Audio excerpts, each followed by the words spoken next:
So on my way here, actually, I was meaning to be a little early and I couldn't find my keys, which is not something that normally happens for me. I mean, like 30 minutes tearing my place apart, and then I thought, it's the script. I wrote the script, and I was like, please God, help me find my keys. I'll ditch the script. You know, like the script.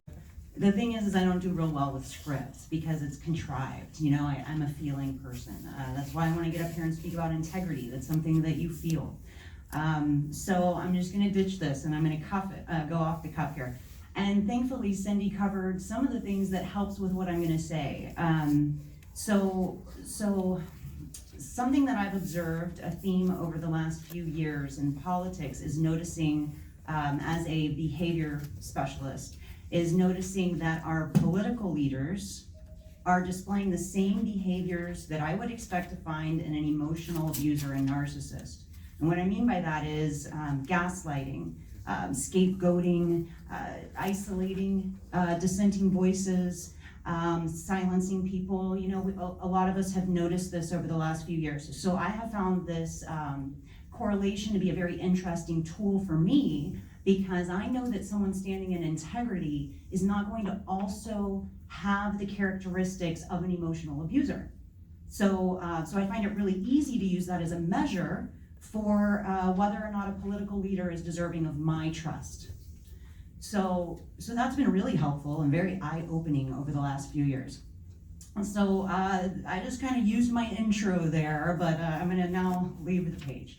So a couple of those things that I've noticed, unfortunately. So when I first met you, Mr. Commissioner Paris, I told you that I had been asking around and I had heard a lot of rumors, bad things, okay? And I told you that to me, those are only rumors, that I'm aware that people are not trusting their government, and I'm going to chalk it up to that for now, but I'm going to be diligently coming to meetings and checking to see, because the only thing I care about is whether or not I feel you're in integrity. And I talk with you about trust at every meeting. I say it every single time, because it's all I care about.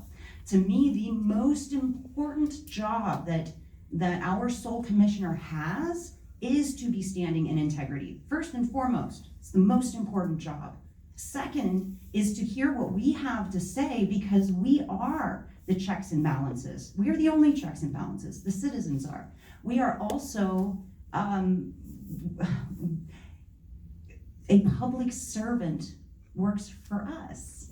We pay the salary of our sole commissioner. So hearing what we have to say is the second most important thing, because you are then to implement the things that are our concerns.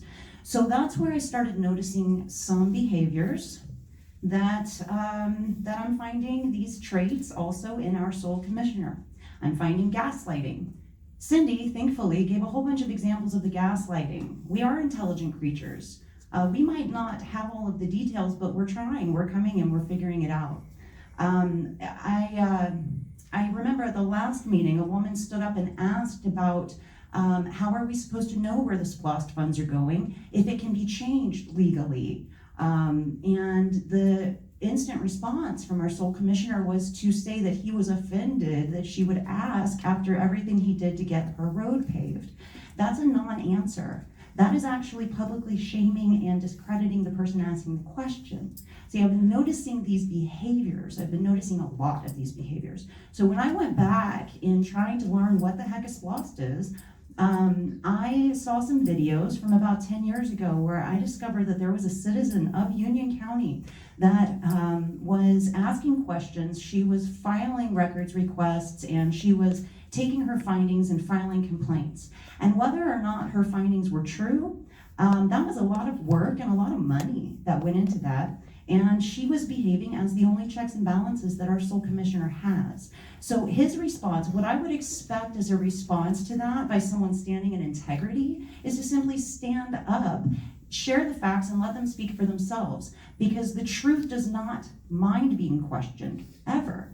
But instead, what I found is two videos online. Justin Turner, I think, is the Justin Turner. Anyway, the videos are online, and I found that 30 minutes in both county meetings, on record, in front of her peers, he called this woman the B word, but actually used the word. I wouldn't use it.